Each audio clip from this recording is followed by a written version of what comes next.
It's what Kennedy understood when he sent us to the moon. All these presidents recognize that America is and always has been more than a band of 13 colonies or 50 states, more than a bunch of Yankees and Confederates, more than a collection of red states and blue states, that we are the United States. There isn't any dream beyond our reach.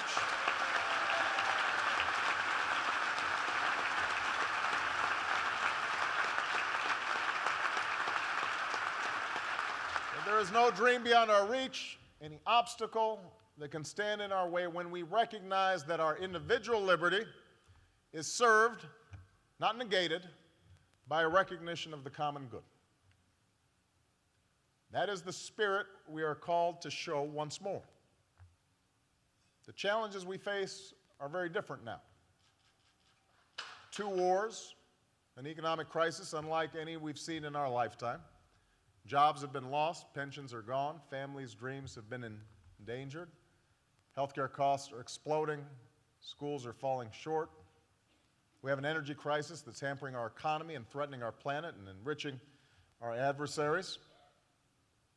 And yet, while our challenges may be new, they did not come about overnight.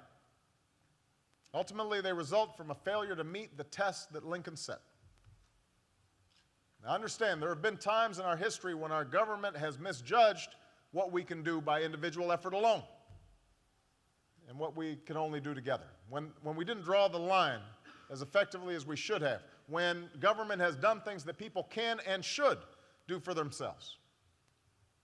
Our welfare system, before reform, too often dampened individual initiative, discouraging people from taking responsibility for their own upward mobility. In education, sometimes we've lost sight of the role of parents rather than government in cultivating a thirst for knowledge and instilling those qualities of good character, hard work, and discipline and integrity that are so important to educational achievement and professional success. But in recent years, we've seen the pendulum swing too far in the opposite direction. What's dominated is a philosophy that says every problem can be solved if only government would step out of the way.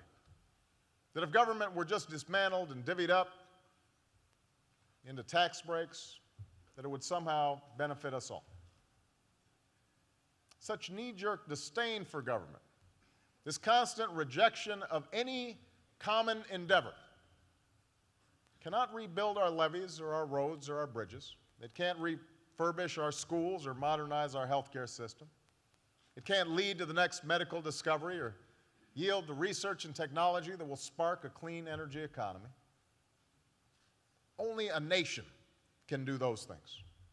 Only by coming together, all of us, in union and expressing that sense of shared sacrifice and responsibility for ourselves, yes, but also for one another, can we do the work that must be done in this country.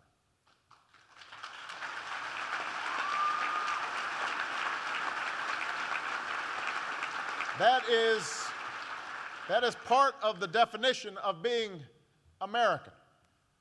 It's only by rebuilding our economy and fostering the conditions of growth that willing workers can find a job and companies can find capital, and the entrepreneurial spirit that is the key to our competitiveness can flourish. It's only by unleashing the potential of alternative fuels that will lower our energy bills and raise our industry sites, make our nation safer and our planet cleaner. It's only by remaking our schools for the 21st century that our children will get those good jobs so they can make of their lives what they will. It's only by coming together to do what people need done that we will, in Lincoln's words, lift artificial weights from all shoulders and give an unfettered start and a fair chance in the race of life. That's all people are looking for, a fair chance in the race of life. That's what's required of us, now and in the years ahead. We will be remembered for what we choose to make of this moment. And when posterity looks back on our time, as we are looking back on Lincoln's, I don't want it said that we saw an economic crisis, but we did not stem it. That we saw our schools decline and our bridges crumble, but we did not rebuild them. That the world changed in the 21st century, but America did not lead it. That we were consumed with small things, petty things, when we were called to do great things. Instead, let them say that this generation, our generation of Americans, rose to the moment and gave America a new birth of freedom and opportunity in our time. These are trying days, and they will grow tougher in the months to come. And there will be moments when our doubts rise and our hopes recede. But let's always remember that we, as a people, have been here before. There were times when our revolution itself seemed altogether improbable, when the Union was all but lost, when fascism seemed set to prevail around the world. And yet what earlier generations discovered, and what we must rediscover right now, is that it is precisely when we are in the deepest valley, when the climb is steepest, that Americans relearn how to take the mountaintop together, as one nation, as one people.